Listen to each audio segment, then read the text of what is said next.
Olá, fonoouvintes! Eu me chamo Gisele Leite e estou aqui para conduzir mais um episódio do nosso podcast, que hoje tem como tema Fono na Saúde Mental, Escuta, Cuidado e Acolhimento. Nossa convidada é a fonoaudióloga Gisele Almeida, que agora vai se apresentar a partir da nossa pergunta norteadora, que vocês já sabem qual é. Então, Gisele, nós queremos saber, quem é você na fila do pão? Bom, gente, eu sou Gisele Almeida, como ela me apresentou. Sou fonoaudióloga formada pela UNEB e também pela UNEB eu tenho a especialização em saúde mental. Então eu fiz o programa de residência multiprofissional lá e a temática do programa foi atenção à saúde mental. Para quem não conhece o programa de residência, né, ele tem uma duração de 2 anos em um caráter de equipe multidisciplinar, no qual a gente tem uma postura de trabalhador e estudante ao mesmo tempo. E lá na saúde mental a gente frequentou os serviços, tanto da assistência quanto da gestão em saúde mental. Agora eu sou mestranda do programa da Faculdade de Educação. Eu não sei, eu vou ter que começar de novo isso. Agora eu sou mestranda da FACED, da Faculdade de Educação aqui da Universidade Federal da Bahia. Sou orientanda do professor Marcos Vinícius. E o meu projeto participa da linha de pesquisa Linguagem, Subjetivações e Práticas Pedagógicas. Então, também estou como professora substituta aqui nesse semestre da área de linguagem. E acho que é isso. Bastante coisa, um currículo extenso aí, né, gente? Então, para nós começarmos o nosso episódio, a nossa primeira pergunta é como você define a relação da fonoaudiologia e com a atuação em saúde mental. Então, eu acho que é importante pensar, né, em como se dá essa atuação, porque quando a gente normalmente nos define, né, a gente sempre fala que somos profissionais que trabalhamos com a comunicação humana. Só que eu acho que essa definição ela ainda esbarra em alguns limites quando a gente fala de saúde mental, porque o princípio da saúde mental, pelo menos falando da minha experiência, então tudo que eu vou responder na entrevista é com base na vivência que eu tive nos serviços da rede de atenção psicossocial. O fundamento da reabilitação é a reabilitação psicossocial. Então, quando você fala de sujeitos que estão passando por sofrimento psíquico, essa definição, eu falo que ela ainda é um pouco reduzida, porque o princípio da reabilitação psicossocial é fundamentado em a gente trazer, né, o aumento da contratualidade do sujeito em sofrimento psíquico para com as dimensões de trabalho, família, lazer, educação.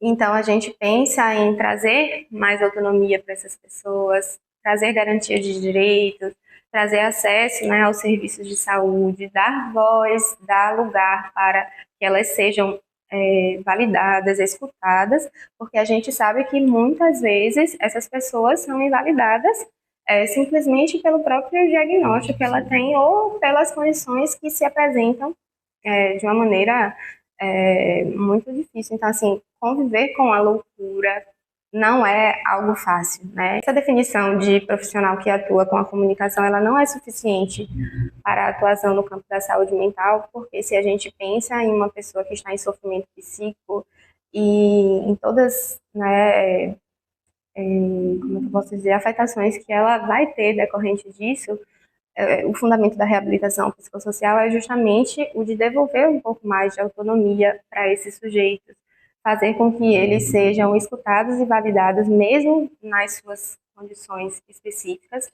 Então, o trabalho da reabilitação psicossocial é justamente buscar autonomia, buscar garantia de acesso a direitos, além disso também aumentar, né, a capacidade dele de fazer escolhas, de poder acessar locais, lugares, os serviços de saúde, né, de recuperar os aspectos, né, que foram perdidos em diversas dimensões, sejam elas familiares, seja a dimensão do trabalho, seja a dimensão afetiva.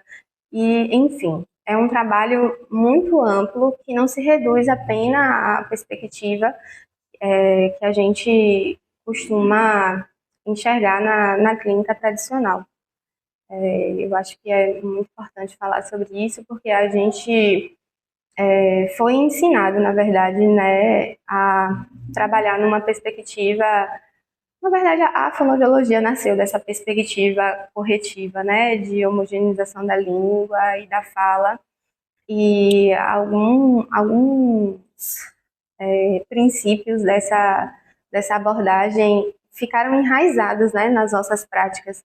Então, eu acho que é muito importante que a gente se desprenda disso e possa olhar para um outro campo de atuação, né, que é esse campo que requer que a gente saia desse lugar de uma abordagem mais clínica tradicional para um outro tipo de abordagem que existe e que é possível dentro da saúde mental. Muito legal. Como você trouxe, né, essa área da saúde mental é um âmbito que a fono ainda é uma relação um pouco reduzida e não é muito explorada, principalmente dentro das universidades, dos cursos de graduação de fono. Então, eu queria saber o que foi que te incentivou a entrar nesse mundo da fono e na saúde mental. Então, a porta de entrada para esse universo todo foi justamente a residência multiprofissional em saúde mental que eu fiz na UNEB. Eu sempre tive o desejo muito grande de fazer residência.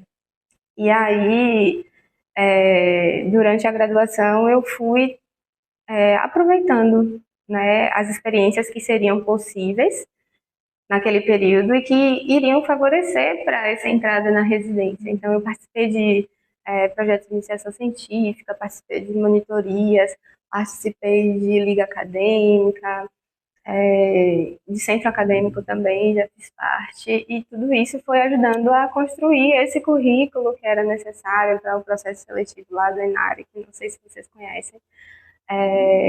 E aí, é, quando eu me formei, eu fui para o mercado de trabalho, não demorou muito tempo, né, para fazer o processo seletivo do Enare, e fui selecionada para o programa de saúde mental. Mas até então, eu imaginava que a vivência na residência fosse ocorrer de uma outra forma, né?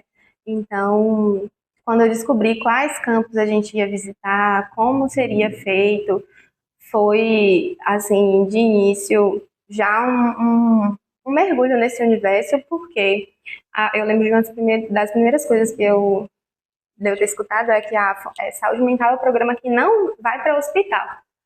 E aí eu ficava assim, ai meu Deus, não vai para o hospital. Mas eu não tinha nenhuma experiência nesse campo, então eu não entendia muito bem como é que isso ia ser feito e tudo mais. Eu realmente não conhecia os serviços ainda.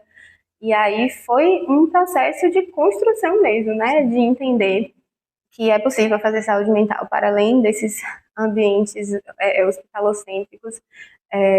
Se a gente for pensar, né, no que a reforma psiquiátrica propõe para as pessoas, né, que vivem nessas condições, é justamente que a gente tenha serviços substitutivos aos manicômios, aos hospitais, constituindo uma nova rede, uma nova forma de produzir esse cuidado para as pessoas em sofrimento mental. E aí foi que eu entendi, né, que a gente iria passar pelo Centro de Atenção Psicossocial. Então, a gente visitou diferentes tipos de CAPs, CAPs tipo 1, tipo 2, CAPs de tipo 3 também, que é um CAPs que funciona 24 horas. Enfim, os CAPs eles estão definidos de acordo com o quantitativo de usuários que eles atendem e com o seu funcionamento também, né? Por exemplo, o CAPs tipo 1 recebe, eu não vou lembrar o certo, mas é um quantitativo de pessoas menor do que o CAPs tipo 2. E o CAPES tipo 3, por exemplo, ele já funciona 24 horas, então ele pode receber as pessoas que entram em crise para fornecer um cuidado que o tipo 1 já não consegue ofertar, né? Tinha uma perspectiva da gente visitar um CAPES AD, que é álcool e drogas também, mas não rolou e a gente acabou dividindo o nosso tempo em outros campos. A gente visitou o CAPS Infanto Juvenil também, que é um CAPS que proporciona cuidado, né, para crianças e adolescentes com transtornos mentais severos e persistentes. E depois disso, de todas dessas experiências na residência, a gente passou pelo serviço de gestão, que eu fiquei na Secretaria de Saúde do Estado, na CESAB, dentro da Diretoria de Gestão do Cuidado, na área técnica de saúde da pessoa com deficiência, pensando que como foi assim o retorno da pandemia desses serviços, né, a demanda pelos atendimentos para pessoas com transtorno do neurodesenvolvimento estava muito grande e a rede, né, essa área técnica da saúde da pessoa com deficiência estava começando a pensar numa linha de cuidado para as pessoas com TEA e aí foi que, né, eu cheguei para integrar o trabalho nessa área e foi isso. E aí eu falo, né, que o principal motivador foi esse desejo por uma experiência dentro de uma equipe multiprofissional e integrar o programa foi um desafio contínuo, porque era muito difícil pensar que eu, assim, dentro da minha equipe de residências, eu tinha 2 psicólogos, 2 farmacêuticos, 2 enfermeiros e eu, a única fonoaudióloga. Então, eu já não tinha uma dupla, um par ali, né, para estar junto comigo durante esse processo, mas nos serviços que a gente visitou também, eu não encontrei um fono que integrasse a equipe dos CAPs ou o fono que trabalhasse na gestão. Então, não tinha esse profissional para que eu pudesse, né, me espelhar e pensar como seria a prática nessa área. Então, assim, em muitos momentos foi um processo meio solitário, um pouco sofrido, doloroso por perceber e me questionar, assim, nossa, eu estou me formando, eu estou buscando a formação nessa área, mas onde é que eu vou atuar? Se o fono não está aqui, não ocupa esses espaços, e será que é isso mesmo? Será que esse é o caminho, né? E pensar, assim, nessas perspectivas, já que a gente não ocupa esses espaços mesmo. Então, foi um caminho bem difícil, mas ao mesmo tempo eu acho que isso serviu para que eu pudesse também entender que não era, claro que seria diferente, mas que não foi uma condição, um pré-requisito para que eu conseguisse passar por esse processo formativo, né? O fato de ter um profissional ou não. Até porque isso serviu para que eu pudesse sair da caixa mesmo, pensar fora da lógica, me ancorar na prática do enfermeiro, me ancorar na prática do psicólogo, ou do terapeuta ocupacional, ou do profissional que tinha mais disponibilidade de ensinar, porque tem isso também, né? A gente está lá no serviço e a gente precisa que o serviço queira nos receber para que esse processo formativo ele seja mais efetivo também. Então, assim, foi um processo bem desafiador, mas que até os desafios colaboraram para a minha própria formação também. Você traz que você atua com uma formação multidisciplinar, e aí eu queria entender como é que funciona a organização desses profissionais na atuação com saúde mental, né? Como se organiza essa equipe multidisciplinar. Então, eu comecei falando de CAPs, né, e aí não expliquei porque eu justamente teria esse momento para falar que o cuidado em saúde mental, na lógica do nosso Sistema Único de Saúde, ele é pensado a partir de uma rede temática de cuidados que é fornecida para os usuários. Então, essa rede, ela funciona na lógica de um território. Então, se a gente for pensar dentro de um determinado município, eu vou ter alguns dispositivos com os quais eu posso contar, certo? E dentro dos municípios, eu vou ter bairros, né? Esses bairros organizados por distritos sanitários, que compõem ali esse município como um todo, e cada serviço vai estar buscando cobrir alguns distritos. A gente sabe que um dos desafios, né, é fazer essa cobertura de forma unânime, mas é uma lógica, né? Um ideal que o sistema tem buscado.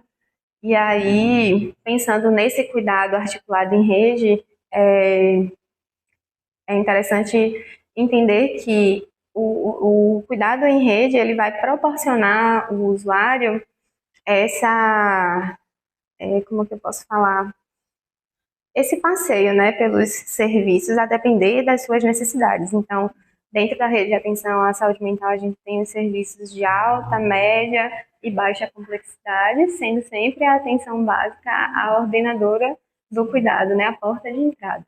E aí, a depender dessa necessidade, o usuário pode acessar os diferentes serviços, sejam eles os centros de atenção psicossocial, sejam eles os centros especializados em reabilitação, é, os consultórios de rua, os.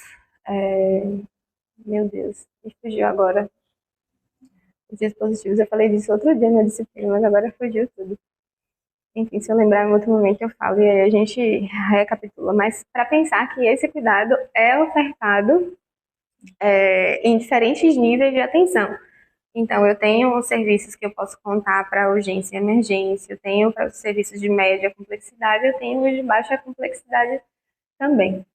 E aí, né, trazendo um pouco da minha experiência dentro dos centros de atenção psicossocial, né, que foram dispositivos criados para substituir, né, esse cuidado que antes era fornecido pensando numa lógica excludente e de segregação dessas pessoas, que as pessoas,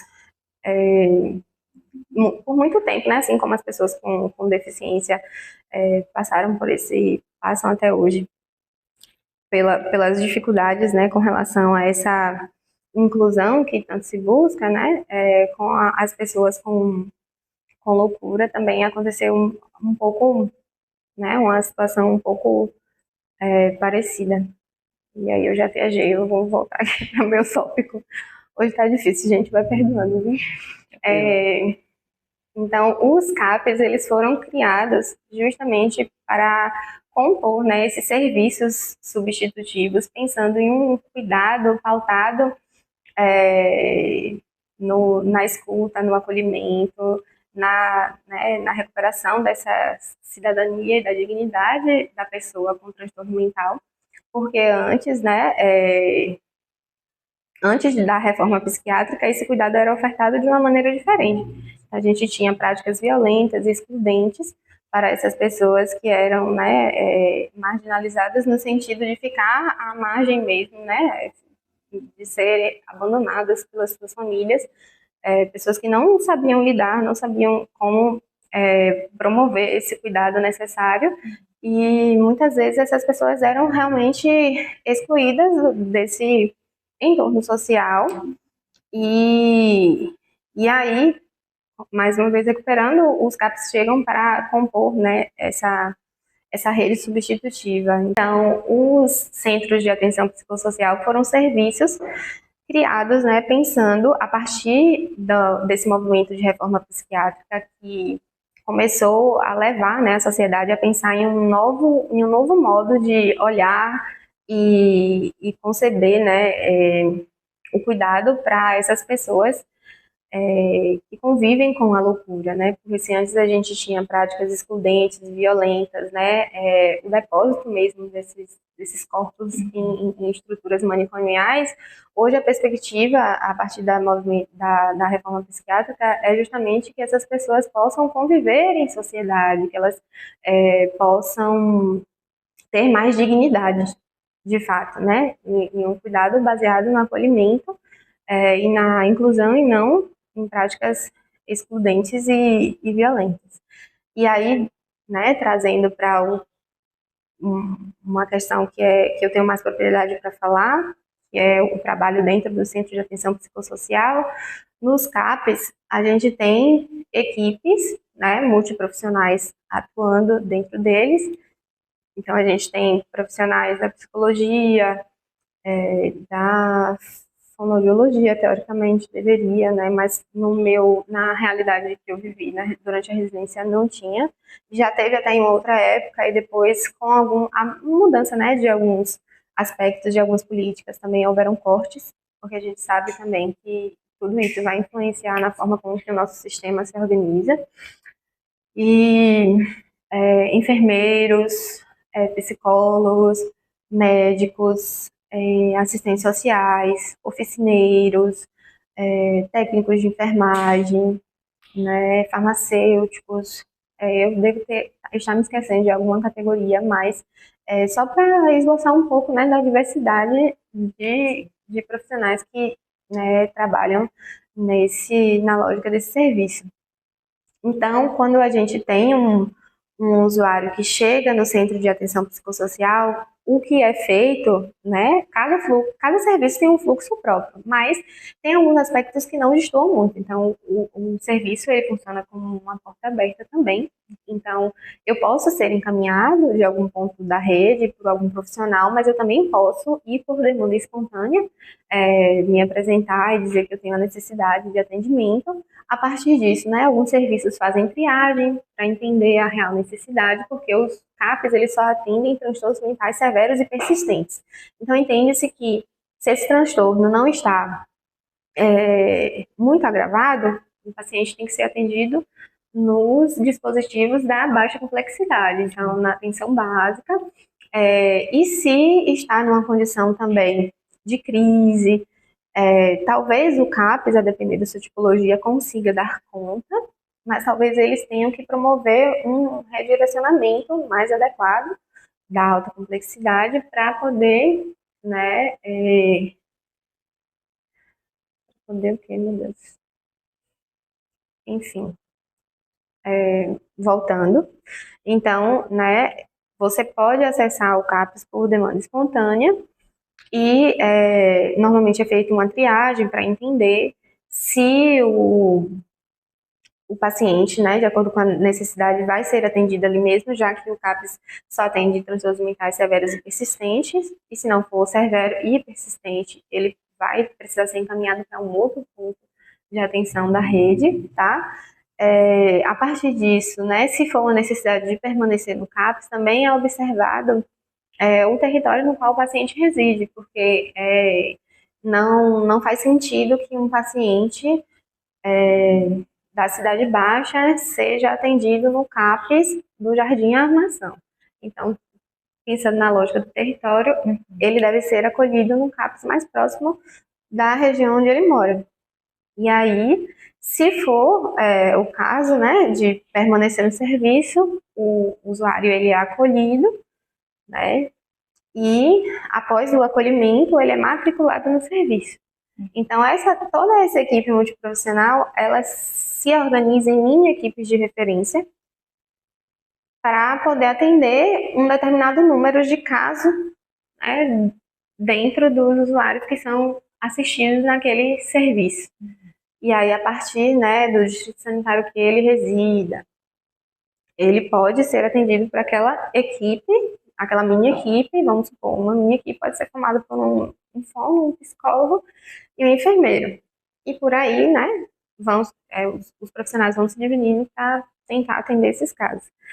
E aí, a partir disso, né, ele ganha um técnico de referência, que é esse nome que a gente chama. Então, nós passamos a ser técnico de referência para aquele caso, e o contato principal do usuário passa a ser com essa mini equipe, com o técnico de referência dele dentro do serviço. Mas ele também pode acessar outras atividades que são desenvolvidas dentro desse serviço. Se a mini equipe faz o acolhimento, ela faz os atendimentos de escuta, esses atendimentos mais individualizados, dentro do serviço também a gente tem outros, né?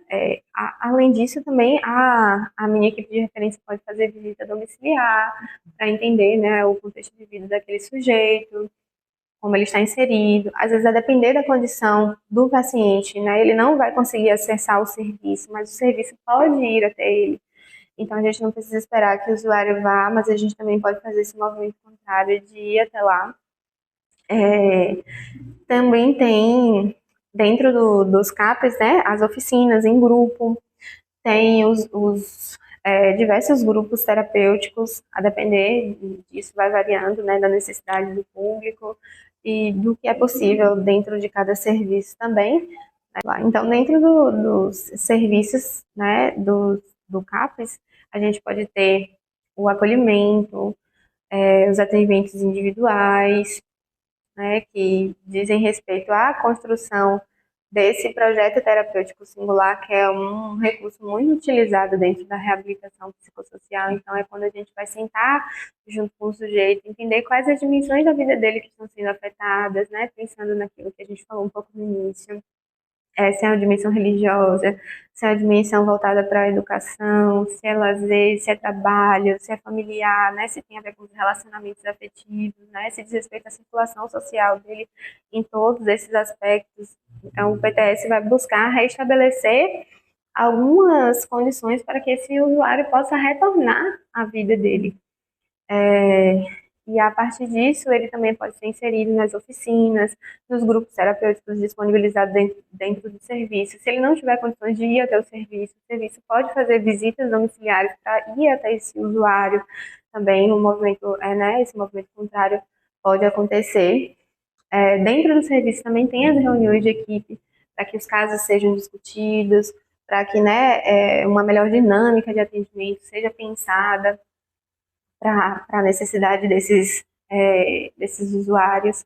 Tem também, né, as ações de matriciamento, que são feitas, né, dentro das equipes. Então, se eu pensar que eu estou num CAPS infanto-juvenil e que o meu paciente, ele já passou da adolescência e já está atingindo a vida adulta, então ele vai precisar ser atendido em um outro CAPS. Eu preciso acompanhar nessa transferência, eu preciso me reunir com a equipe que vai receber para apresentar o caso, para falar das particularidades, né, para ir promovendo essa vinculação também do paciente com esse novo serviço que vai chegar e não apenas dizer que já foi, acabou, fechar as portas. Então, tudo é feito, né, com muito cuidado, essas ações, né, só para exemplificar o que seria um pouco desse apoio matricial, que é muito importante também. Então, a conexão com os outros pontos da rede também tem que sempre estar existindo, né, porque, como eu falei, essa rede ela é muito dinâmica e o usuário pode transitar por ela. Então, hoje a necessidade dele pode ser de estar sendo atendido, acompanhado nesse centro de atenção psicossocial, mas ele pode também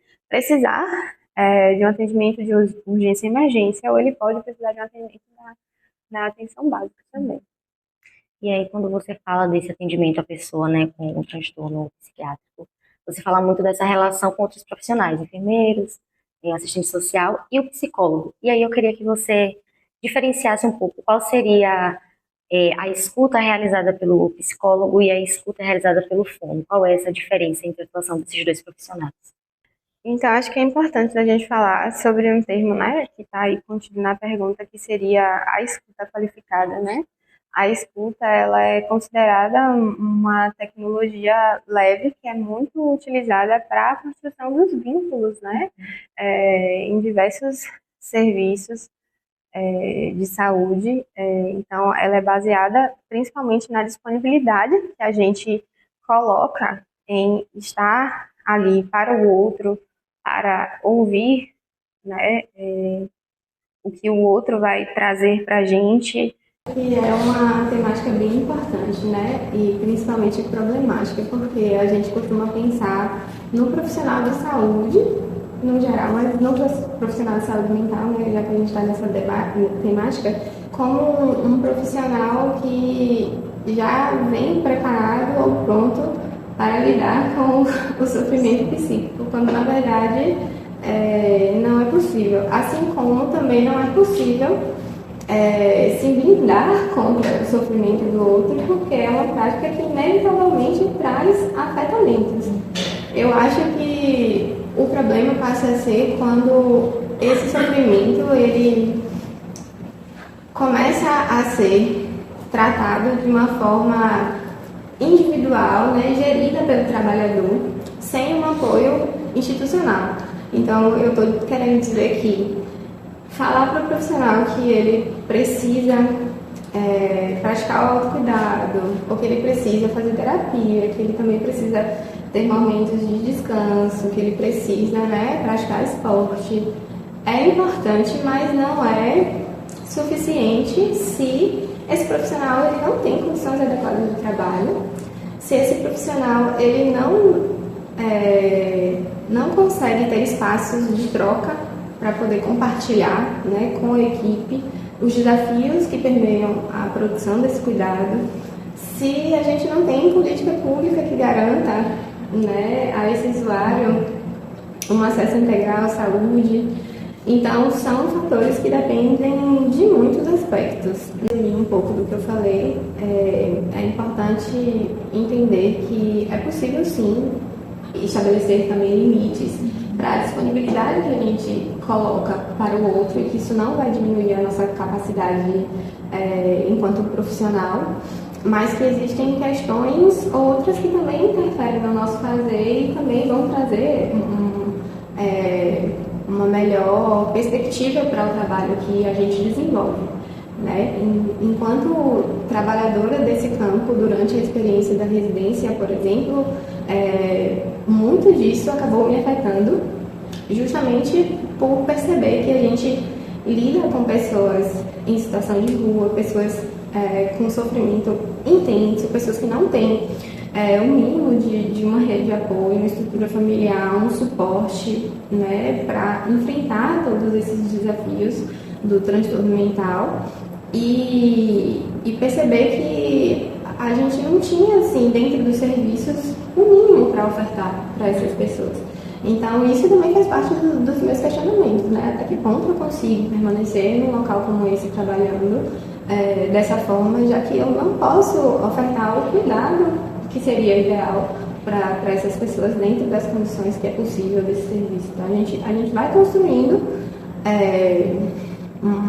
um trabalho que se aproxime do que a gente acredita, mas ao mesmo tempo a gente também precisa de apoio e de suporte para que isso aconteça. É sobre cuidar do outro e não esquecer de você, né? Porque se você não se cuida, não tem como você viver o cuidado pro outro. Acho que é sobre isso.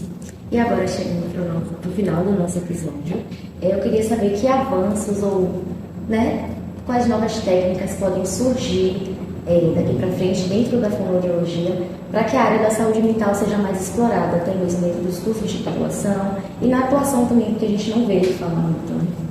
E trazendo também, mais uma vez, um pouco da minha experiência, do que eu vivi, um dos maiores desafios foi justamente o de romper, né, uma perspectiva de atuação tradicional, porque foi o que me foi ensinado, foi o que eu aprendi durante a graduação, para compreender outras formas de atuação. E no sentido da saúde mental, a gente vai pensar nesse fundamento da reabilitação psicossocial que tanto foi falado, tanto foi discutido. Então, foi uma experiência muito transformadora, né? Pensar que a gente pode atuar de uma forma diferente, pensar que a gente não precisa se ater às questões da comunicação e que ainda assim a gente está fazendo nosso trabalho enquanto profissional de saúde da mesma forma, né? Pensar que essa contribuição ela pode ser muito mais ampliada do que aquilo que a gente imagina. Eu acho que foi um dos principais pontos assim para poder abrir minha cabeça em milhares de possibilidades de atuação, né? Mas para isso a gente precisa ainda superar algumas práticas, né? Alguns processos formativos que são endurecidos e enrijecidos, né, e que já não dão conta de atender o que a gente vê, né, nos dias atuais. Então eu acho que é isso. Legal, é sobre a gente não se ater somente àquilo que é ensinado, mas buscar novas possibilidades para ampliar a nossa atuação e fazer um fazer fonoaudiológico mais amplo. Então, gente, nós chegamos ao final do nosso episódio e eu queria muito agradecer a minha xará, Gisele, pela sua disponibilidade, pela troca, pela todas as experiências que você trouxe aqui. Nossa, muito obrigada. Eu que agradeço pelo convite, tá, gente? Muito obrigada. Espero poder ter trazido um pouco, né, do que foi essa experiência, do que é o trabalho no campo da saúde mental. Com certeza, trouxe muitas contribuições. Então, gente, nós vamos ficando por aqui. Não esqueçam de nos seguir nas nossas redes sociais, no Spotify, no YouTube, no nosso Instagram, para não perder nenhum episódio. E é isso, até o próximo episódio. Tchau!